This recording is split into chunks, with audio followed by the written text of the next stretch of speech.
Am I the a-hole for not including my sister-in-law in the wedding morning prep, which led her to cry through the entire wedding? I, 26F, Latina, just got married to my husband Liam, 30M, and although our wedding was overall beautiful and magical, a situation involving my sister-in-law left me feeling conflicted. I'd appreciate your perspective. So here's the deal.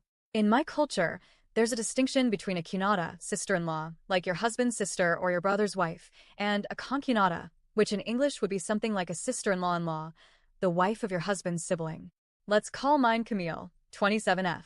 She's married to my husband's older brother, Mark, 32M.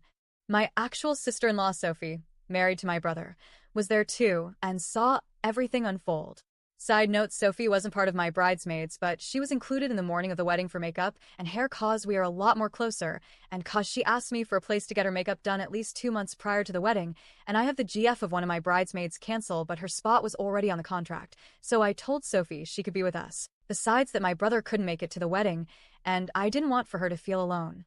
A couple of months before the wedding, I stayed in North Carolina with my father and mother-in-law and one of my brothers-in-law, Jack, 27. I don't have many friends there, and we were living in a retirement community, so I spent a lot of time at home. Camille and Mark also live in NC but farther away, and since I don't drive and I'm not familiar with the area, I didn't invite her over. That said, on previous trips to NC, I did try to connect with her and help her with things I know are important to her professionally. We're not close, but I always try to be cordial and respectful.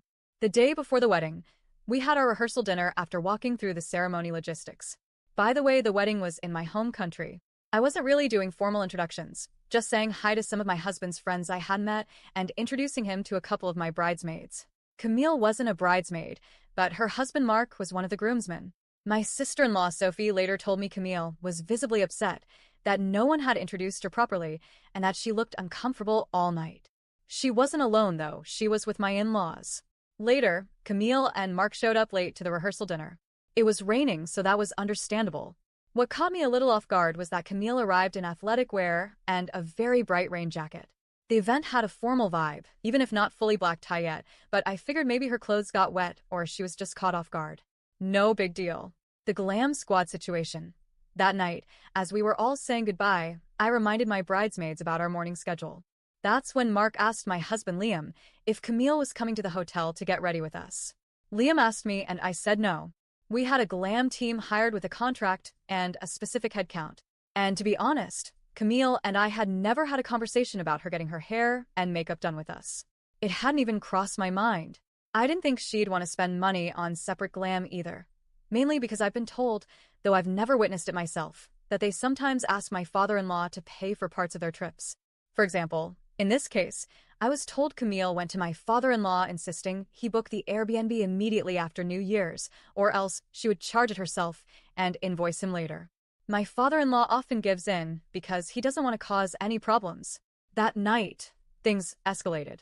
Mark and Liam had a heated conversation where Mark said things like, if my wife isn't welcome, then I'm not welcome either, and that Liam and Camille needed to talk, just the three of them, without me.